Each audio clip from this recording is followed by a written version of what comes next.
the treaty making process was done in a spiritual sense with the Queen. I think people need to understand that this is significant, important treaty that was signed, by our forefathers. The original intent of the treaty was that we would have Indigenous people ourselves as a regional people and the newcomers, the settlers, live peaceably side by side. It was to be a relationship, right, of mutual respect and support. Our culture, our spirituality, our rights, to have land and to make a living. And the way I see it is that the government intentionally did not educate, settlers to this. It was not in their interest. Their interest was, to establish settlement as quickly as possible. And they saw Indigenous people simply as being an obstacle. It does bring back memories about my own experience as a residential school survivor and my family's experiences.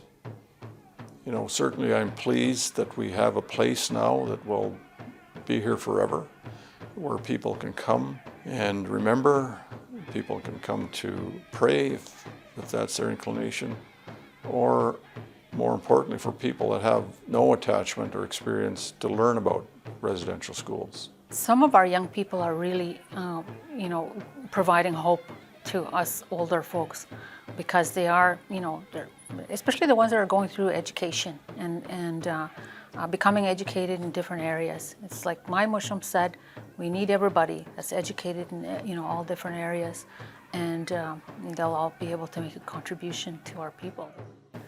Whenever there's a ceremony or a powwow going on, you don't see no one fighting. You don't see drugs, alcohol. It's just everyone from the community together and enjoying the powwow. And that's what I love to see. Seeing all the local kids in my community in Treaty 4 just singing or dancing. And it really uplifts, you could tell it really uplifts everyone at that powwow there. Our history is not being taught. We have Indian control of education. Our own treaty history should be taught in schools. People should know who are the original treaty signers, and also the lands and what they originally inhabited.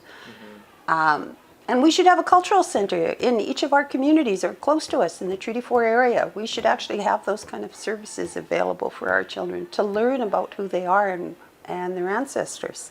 I know other communities too. We want to continue to share our treaty rights with the non-native people in the surrounding areas or wherever we go, so as they know and they honor them and they respect them. A lot of elders are still waiting for Canada to come back and conclude and finish negotiations. So I don't want that to be forgotten as well, but I also want to keep these stories that I learned from these people that are deceased, keep them going on as well. And there are certain places and times they'll say, Gary, come and talk about this treaty. Come and talk about the treaty signing.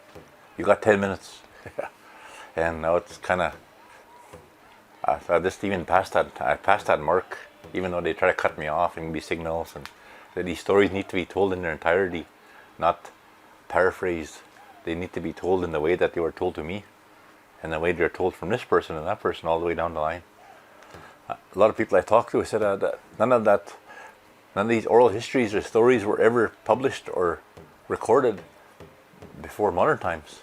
You can't find these written from Payapot and Kwakatus and all along the valley there.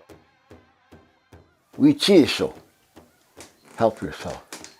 Pamiso, learn to look after yourself. Dai mischimo, don't go bragging on what you've got. Because it wasn't, your success wasn't just yours, somebody else helped you. Stay humble, continue to move forward. Don't lose sight of the goals that you set for yourself. Don't be easily disappointed, Keep in mind where you want to be, where you're going to get, how you're going to get there, and what it's going to take to stay there.